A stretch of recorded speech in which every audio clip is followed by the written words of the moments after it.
चल गाइस देख सकते हो भैया आज हमारा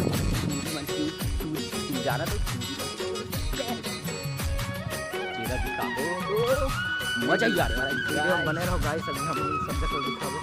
हमारे अभी 4 दोस्त आगे हमारे ये में आधा चेहरा करते हैं